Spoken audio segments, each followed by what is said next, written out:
자, 오늘 말씀 예언된 메시아와 교회 탄생 누가복음 23번째 시간이고 8장 22절부터입니다. 8장 22절부터. 자, 하루는 제자들과 함께 배 오르사 그들에게 이르시되 호수 저편으로 건너가자 하시매 이에 떠나. 자, 예수님께서 갈릴리 동네에서 사역하시다가 이제 배를 타고 건너편으로 가자 이렇게 말씀을 하셨어요. 근데 건너편으로 아니 멀쩡하게 사역하시다가 왜 건너편으로 가자 하시는 거야? 왜 가자 하시고 했는지는 그 이유가 이제 설교 중반 이후에 나옵니다. 자, 그 당시 고기잡이 배에는 뭐 요즘도 그렇지만 이 고물을 베고 눕는 곳이 있었습니다. 옛날에는 배를 노를 저어서 갔잖아요. 또 힘도 들고 또 물고기를 이렇게 잡으려고 그물을 던지고 나서 기다려야 되니까 배에 이제 눕는 곳이 있었어요. 자, 이 배에 12제자뿐만 아니라 우리가 지난번에 이제 예수님을 따라다니는 여자들이 있었다. 여자들의 믿음이 참 귀했다라고 말했던 거 말씀 기억나시죠? 여자들도 같이 배를 탔어요. 그리고 이 배뿐만 아니라 다른 배들도 같이 갔다고 마가복음에 나옵니다. 배가 한 대인 것처럼 나오는데 다른 배들도 예수님을 따라가려고 했어요. 자, 행선할 때 예수께서 잠이 드셨더니 예수님이 잠이 드셨다고 합니다. 여러분, 일하다가 잠자는 건 나쁜 게 아닙니다. 예수께서도 낮잠을 종종 주무셨던 것 같아요.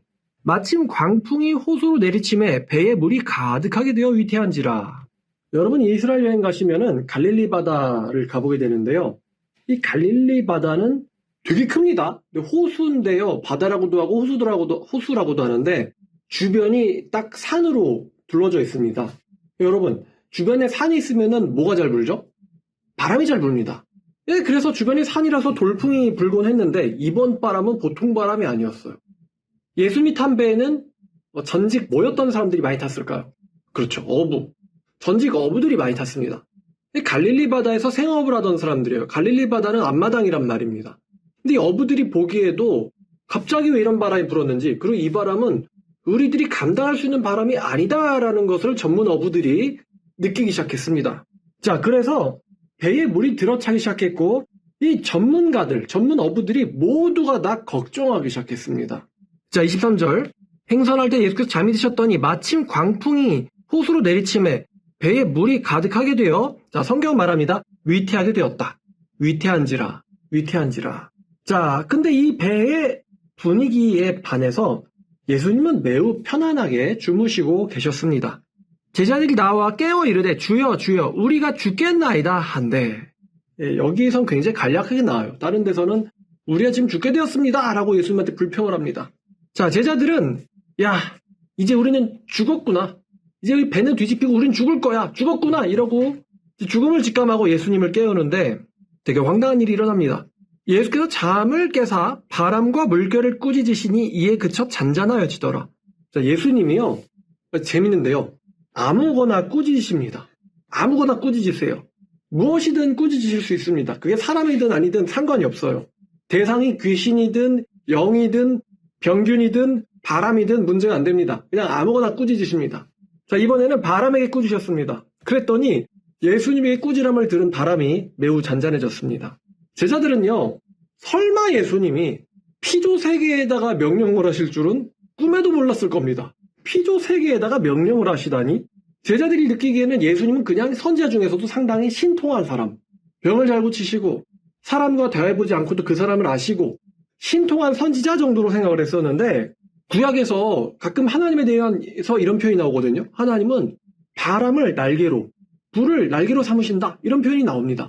하나님이 바람과 불을 날개로 삼으신다라는 하나님의 말씀을 알고는 있었지만 실제로 바람에다 대고 명령을 하실 줄이야. 예수께서 제자들에게 이르시되 너희의 믿음이 어디에 있느냐 하시니 그들이 두려워하고 놀랍게 여겨 서로 말하되 그가 누구이기에 바람과 물을 명함에 순종하는가 하더라. 자, 제자들이 갑자기 이 질문을 던집니다. 그가 누구냐? 그가 누구냐? 그가 누구냐? 도대체 누구길래 바람에게 명령을 했는데 바람에 순종을 하는가? 그리고 제자들은 두려워하기 시작했다. 저는 이 장면이 되게 재밌는 것 같아요. 이 사람들이 처음에도 두려워하고 나중에도 두려워합니다. 사실 이래도 무섭고 저래도 무섭다예요. 바람이 불어도 무섭고 그게 고요해져도 무섭다. 여러분, 마치 그 스머프 보면은 스머프들이 난리가 나면 이러고 뛰지 않습니까? 이러고 막 뛰잖아요. 그런 것처럼 처음에는 배가 뒤집힐 것 같으니까 이러고 막 12명에서 막 이러고 난리 그랬을 것이고, 나중에 이제 바람이 고요해지니까 그래도 무서워가지고 도대체 이분은 누구지? 굉장히 재밌죠? 우리 앞에 어떤 어려운 일이 있다 할지라도 우리는 예수님에게 그것을 기대할 수 있고 또 기도할 수 있습니다. 예수님은요, 사람이든 귀신이든 심지어 상대가 피조세계랄지라도 예수님에게 문제가 되지 않는다는 것을 예수님이 가장 힘센 분이십니다. 자, 그 다음에 26절 그들이 드디어 갈릴리 맞은편 거라사인의 땅에 이르렀다라고 합니다. 이제 바다를 건넌 거죠. 이 거라사인의 땅은요, 갈릴리 호수 동편에 있습니다. 동편에 있으면서 이방인들이 꽤 많이 살고 있는 마을입니다. 그래서 성경에서 나오는 부정한 동물인 돼지를 치고 있었던 것이죠. 이방인들이 꽤 많이 살고 있는 마을이었다. 근데 한 사람이 등장을 하는데 이 사람은 정상적인 사람이 아니었어요. 귀신이 들린 사람이었습니다. 이 귀신 들린 사람은 사람들과 같이 살지 못했습니다. 옷을 입고 있지도 않았습니다. 무덤 가운데서 살고 있었습니다. 자, 27절 예수께서 육지에 내리심에 그 도시 사람으로서 귀신 들린 자 하나가 예수를 만나니 그 사람은 오래 옷을 입지 아니하며 집에 거하지도 아니하고 무덤사에서 거하는 자라. 마가복음을 보면 예수를 멀리서 보고 달려왔다고 하거든요. 예수를 보고 부르짖으며 그 앞에 엎드려 큰 소리로 불러 이르되 지극히 높으신 하나님의 아들 예수여 당신이 나와 무슨 상관이 있나이까 당신께 구하노니 나를 괴롭게 하지 마옵소서 하니. 자, 이 사람은 사람과는 어울리지 못하는 사람이라고 했잖아요. 예수님을 멀리서 보고 달려와서 예수님에게 두 가지를 말합니다. 당신과 나와 무슨 상관이 있습니까? 그리고 두 번째로 나를 괴롭게 하지 마옵소서. 이 귀신들의 말을 좀 들어보면 귀신들은 자신들의 정해진 운명을 알고 있는 것 같습니다. 그 정해진 운명의 때가 오기 전에 심판받는다는 것에 대해서 귀신들은 굉장히 무수하고 있었어요. 근데 여기서 귀신을 이제 단수로도 표현을 하는데 아마 집단을 하나의 단수로서 묘사했을 가능성도 있고 아니면 많은 귀신들 중에 대장격 되는 귀신 하나를 가리켜서 단수로 표현했을 수도 있습니다. 그러고 보니까 무슨 그 있잖아요. 23 아이덴티티인가? 그거 생각나네요. 많은 귀신 중에서 한 대장 귀신이 있다. 자, 왜 그랬냐면 29절 이는 예수께서 이미 더러운 귀신을 명하사 그 사람에게서 나오라 하셨습니다. 귀신이 가끔 그 사람을 붙잡음으로 그를 쇠사슬과 고랑에 매어 지켰으되 그 맨 것을 끊고 귀신에게 몰려 광야로 나갔더라. 그러니까 이 귀신 들린 사람은 발에는 쇠고랑, 이거 옛날에나 좀 볼만한 거죠. 발에는 쇠고랑을 잡고 온몸에는 묶는 사슬이 매어 있었는데 이 귀신이 이 사람을 강하게 잡을 때는 그가 쇠사슬과 고랑을 끊었다고 합니다. 그리고서는 광야로 달려갔던 것이죠. 사람들은 시도 때도 없이 광야에서 마주칠 수 있는 이 사람을 모서해서 귀신의 활동이 약할 때 이 사람을 잡아서 쇠사슬로 메어놨을 겁니다. 자, 예수님이 물어보십니다. 예수께서 네 이름이 무엇이냐 물으신즉 그가 이르되 군대라 하니 이는 많은 귀신이 들렸음이더라. 자, 귀신은 자기의 이름을 레기온이라고 합니다. 레기온. 레기온은 라틴어인데 수천 명 단위의 군사를 뜻합니다. 수천 명 단위의 군사. 근데 시대에 따라서 레기온이 몇 명이냐에 대해서는 좀 숫자가 달라집니다. 자, 그럼 예수님이 왜 이 귀신의 이름을 물어보셨을까요? 귀신의 이름을 정말 몰라서였을까요? 아니면은 우리가 엑소시즘 이번에 보니까 검은 수녀들 그거 보면은 그러는데 꼭 이름을 물어봐요. 이름을 물어봐. 영화에서 보듯이 이름을 알아야만 상대 귀신을 통제할 수 있었기 때문에 이름을 물어보셨던 걸까요? 우리가 다른 부분들을 보면 예수님께서 병자나 귀신 들린 자 고치실 때 매번 이름을 물어보시지는 않습니다. 예수님은 그 귀신의 이름을 아냐 모르느냐가 귀신을 통제할 수 있다 없다가 아니에요. 근데 맨날 천주교 그런 계통 영화 보면은 꼭 귀신 쫓을 때 귀신 이름 알아야 돼요. 되게 웃긴다. 자, 근데 예수께서 아마도 귀신의 이름을 물어보신 것은 그 광경을 보고 있는 사람들과 또 이 성경을 읽는 독자들에게 이 사람이 얼마나 많이 고통을 받고 있었는가, 얼마나 극심한 고통 가운데 있었는가를 알려주시기 위함이라는 생각이 듭니다. 도대체 몇 명이라고 표현할까요? 몇 명의 귀신이 한 명에게 들어왔을까요? 여담이지만 숫자가 나오는데 마가복음에서는 돼지떼 2,000마리가 몰살당했다고 하죠. 야, 그러면은 정말 불쌍하다는 생각이 듭니다, 이 사람이. 자, 31절 무적행으로 들어가라 하지 마시기를 간구하더니. 그러니까 예수님의 권세가 엄청난 거예요. 귀신에게 명령을 하시든 바람에게 명령을 하시든 근데 귀신들은 아직 때가 안 됐는데 우리를 무적행으로 하지 말아주세요라고 예수님한테 간구를 합니다. 무적행으로 들어가라. 하지 마시기를 귀신들이 간구를 합니다. 자, 이 귀신은 헬라어로는 아비소스, 영어로는 어비스입니다. 좀 들어봤겠죠? 영어로는 어비스. 여기 이제 어비스에 자기들이 내려가지 않게 해달라고 간구를 했는데 한글에서는 무적행이라고 표현되거든요. 근데 왜 무적행이라고 번역을 했냐면은 이 어비스나 혹은 아비소스 이거는 심연, 굉장히 깊은 곳, 딥 이런 의미가 있습니다.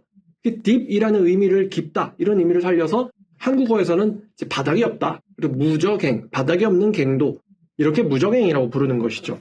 아비소스 혹은 하데스, 누가복음에선 하데스라는 단어도 나옵니다. 하데스는 음부로 번역이 됐고요. 또 게헨나라는 단어도 나오는데 게헨나는 지옥이라는 의미로도 번역이 됐습니다. 어비스는 무슨 뜻이 있다 그랬죠? 깊은 곳이란 뜻이 있다고 했죠. 그래서 이 어비스라는 단어가 바다와도 의미가 연관이 있어 보입니다.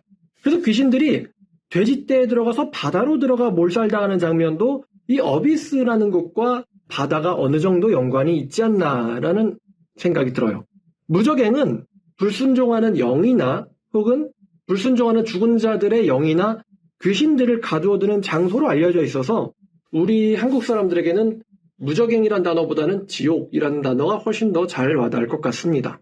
자, 귀신들은 예수를 보고는 어디에 들어가든 무적행보단 낫다라고 생각했던 것 같습니다. 그래서 무적행으로는 가지 않게 해달라고 간구를 했어요. 그래서 예수님에게 돼지에게로 들어가기를 간청했습니다. 마침 그곳에 많은 돼지떼가 산에서 먹고 있는지라 귀신들이 그 돼지에게로 들어가게 허락하심을 간구하니 이에 허락하시니 귀신들이 그 사람에게서 나와 돼지에게로 들어가니 그때가 비탈로 내리다라 호수에 들어가 몰사하거늘.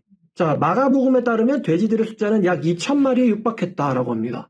아까 말씀드렸듯이 그 사람이 얼마나 괴로웠을지 이를 이제 엿볼 수가 있는 부분이에요. 어떻게 귀신이 동물에게 들어갈 수 있느냐? 이 질문을 우리가 성경을 보면서 할 수 있는데 누가복음은 그 부분에 대해서는 대답하지 않습니다. 돼지떼는 순식간에 비탈길을 달려서 바다에 들어가서 몰살을 당합니다. 이 광경은요, 귀신이 돼지떼로 들어가 바다에 들어가서 몰살당한다. 이 광경은 귀신 또는 귀신 들린 자들의 최후를 암시하는 장면이기도 합니다. 귀신과 귀신 들린 자들이 끝내 어떻게 될 것인가.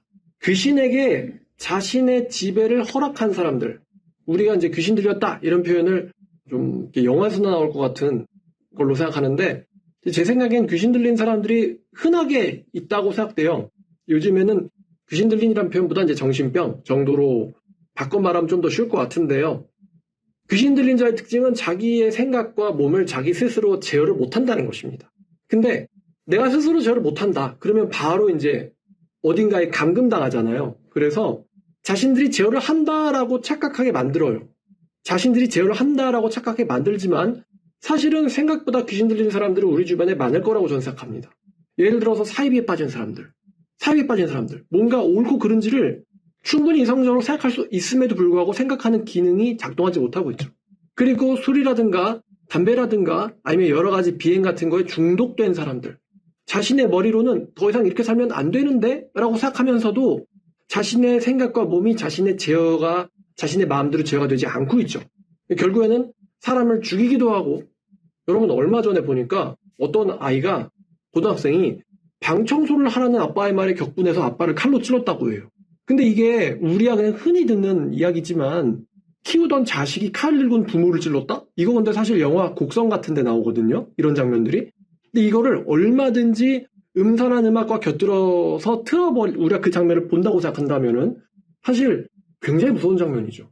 그 아이의, 그 학생의 표정, 눈빛, 그리고 흉기를 찾는 그 움직임들, 거기에 이제 음산한 배경음악, 그리고 결국에는 아버지 뒤에 가서 슥 서는 그 모습, 이 한 장면 한 장면들이 공포영화 저리 가랄 정도로 무서운 장면들입니다.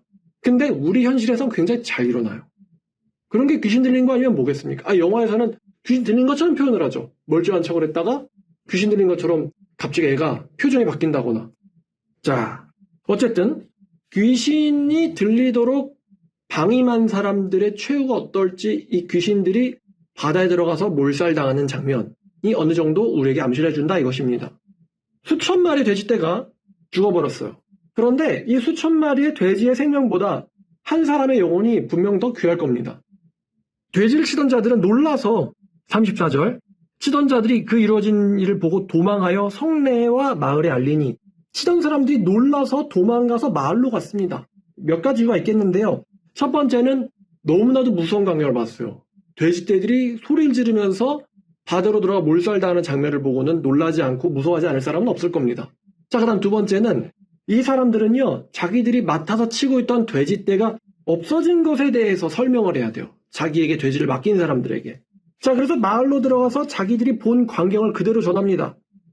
자, 34절 끄트머리 성내와 마을에 알리니 사람들이 그 이루어진 일을 보러 나와서 예수께 이르러 귀신 나간 사람이 옷을 입고 정신이 온전하여 예수의 발치에 앉아있는 것을 보고 두려워하거늘. 자, 사람들이 와가지고요, 돼지떼가 없어진 거. 이 사람들은, 성내에서 온 사람들은 돼지떼가 몰살당하는 장면을 못 봤겠죠? 근데 돼지떼가 없어진 거. 그리고 어떤 사람들은 절벽가로 가서 저기에 죽은 돼지들의 시체가 떠있다. 이걸 본 사람도 있겠죠?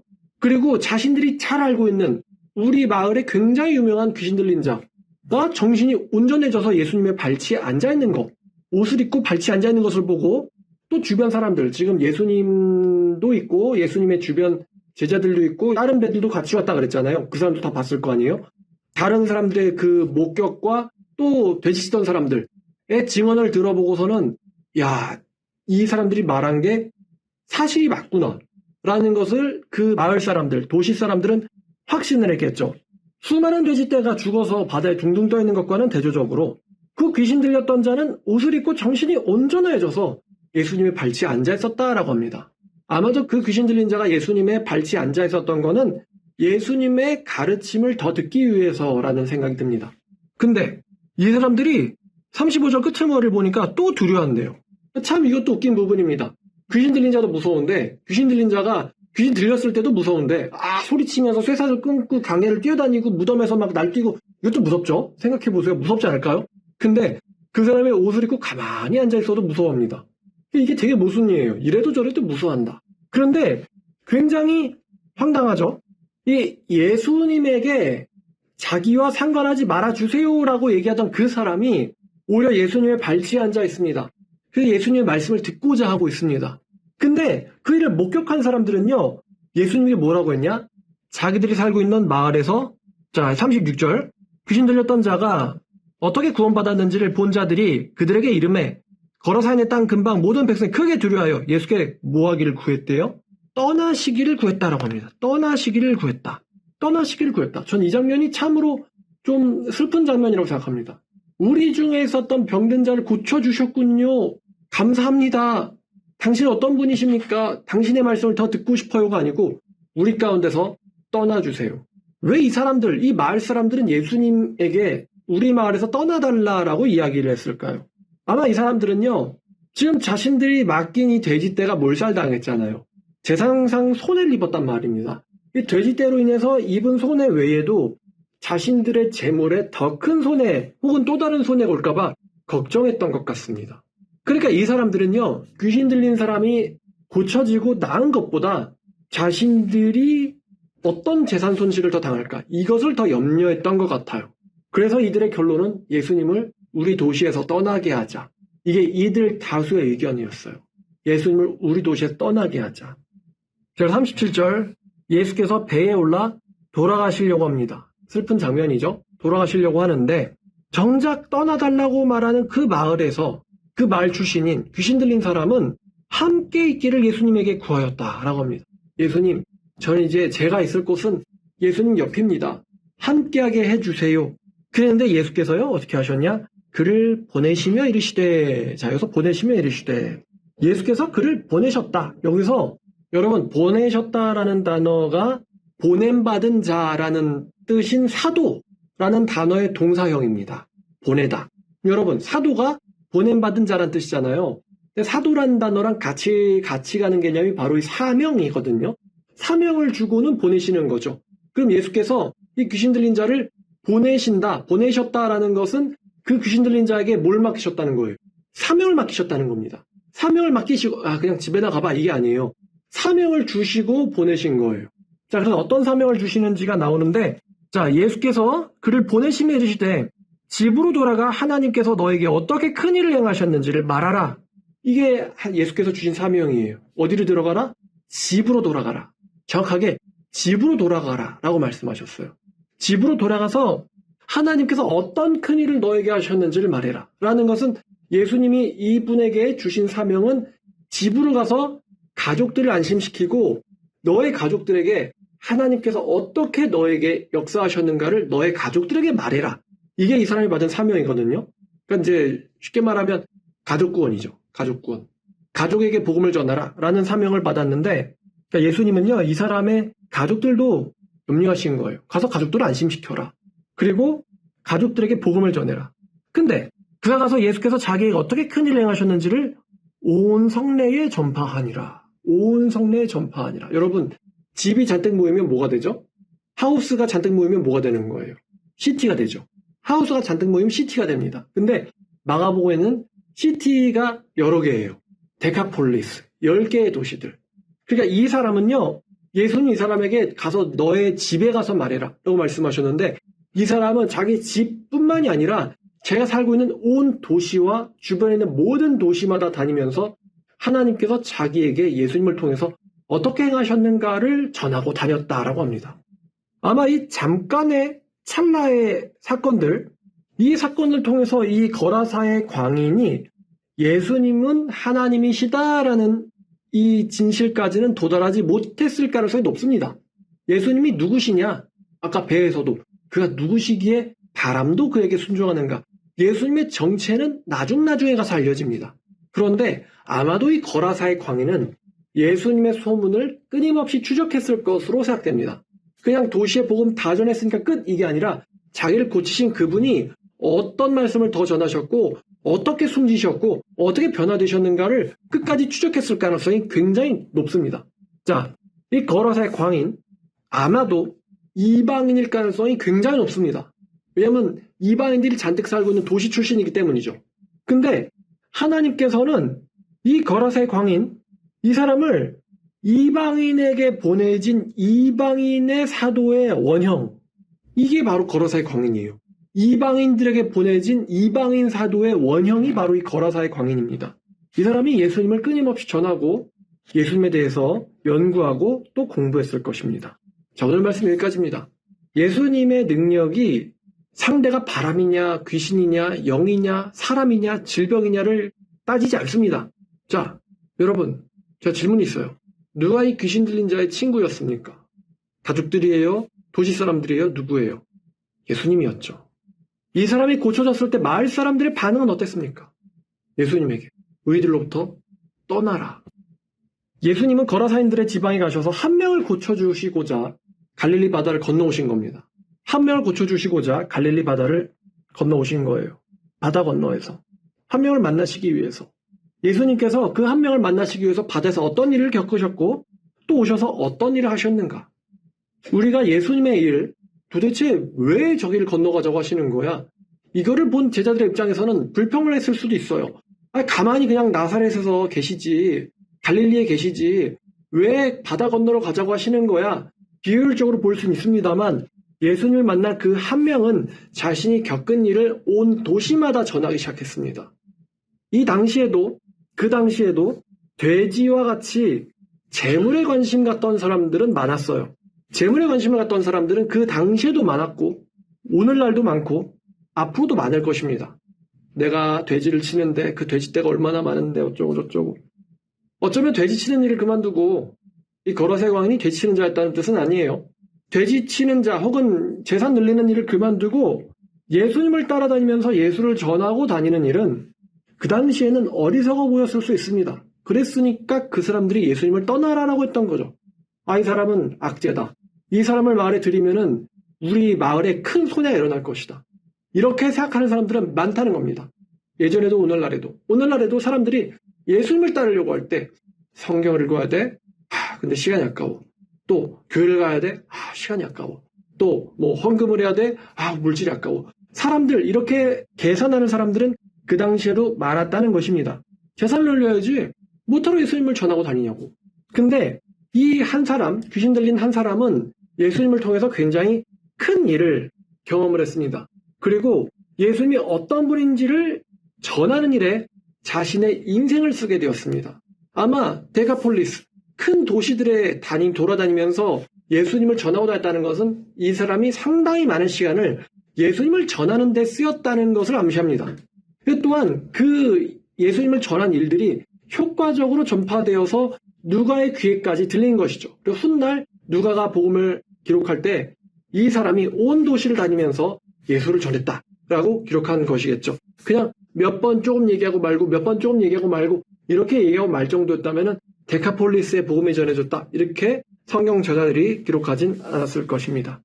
이 사람이 강제로 사로잡혀서 자기를 지배하던 귀신, 자신을 강제로 지배하던 귀신에게서부터 해방되자 이제는 자유 안에서 자발적으로 예수님을 전하기 시작했죠. 자, 여러분에게 질문을 드립니다. 여러분은 누구십니까? 여러분은 돼지치는 자입니까? 혹은 돼지치는 자들은 어땠어요? 귀신 나갔대! 이러면서 예수님 믿는 게 아니고 놀라고 두려움으로 또 자신들이 받을 손해를 걱정해서 마을로 도망가는, 여러분 돼지치는 자입니까? 아니면 마을 사람들이에요? 와가지고 예수님을 보니까 손해를 일으키실 것 같네. 우리 마을에서 떠나소서. 아니면 귀신 들렸었지만 예수님 만나서 성경에 기록하듯 예수님의 발치에 앉아있는 사람입니까?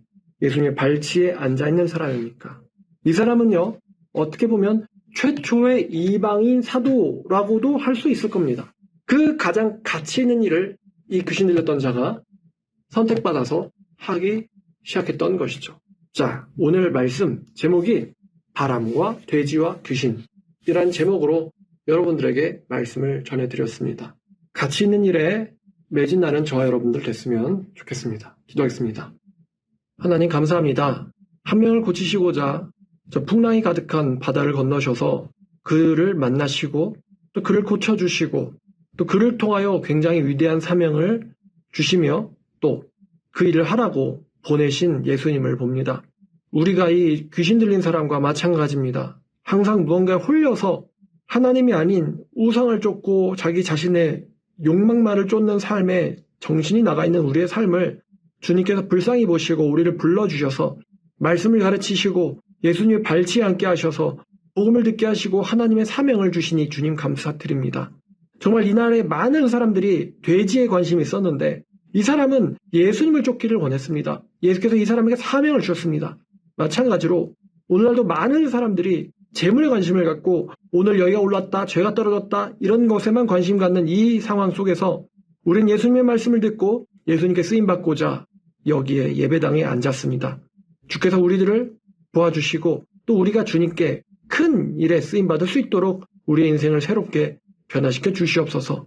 귀신 들린 자 한 사람을 찾으러 오신 예수께서 우리에게 말씀을 주십니다. 우리를 이렇게 불쌍하게 여겨주시고 또 사랑하여 주시니 예수님께 감사의 말씀을 드립니다. 이 모든 말씀 우리를 구원하신 예수님의 이름으로 기도드렸습니다.